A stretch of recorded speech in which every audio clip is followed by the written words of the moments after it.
Kakinada rowdy Dwarampudi Chandrasekhar Reddy బినామీకి చెందిన ఒక ఇంటి 2వ ఫ్లోర్ అక్రమ నిర్మాణం కావడంతో అధికారులు ఆ నిర్మాణాన్ని డెమోలిష్ చేసిన విషయం తెలిసిందే.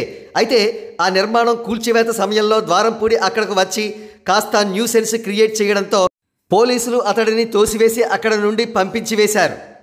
కాగా ద్వారంపూడికి మరీ ఇంత చిన్న ట్రీట్మెంటా అని వాపోతున్నారు ప్రజలంతా.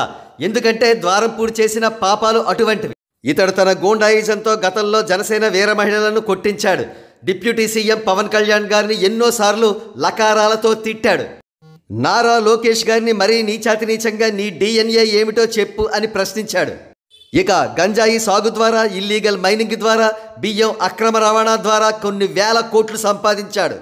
ఇటువంటి నీచాతి నీచుడికి ఈ భూమి మీద తిరిగే హక్కు కూడా లేదు. అందుకే ఇతడికి చిన్న చిన్న ట్రీట్మెంట్స్ ఇవ్వడం మానేసి ఏనుగు కుంభస్థానాన్ని బ్రద్దలు కొట్టినట్టు ఇతడిపై పరాకాష్ఠ స్థాయిలో చర్యలు తీసుకోవాలి.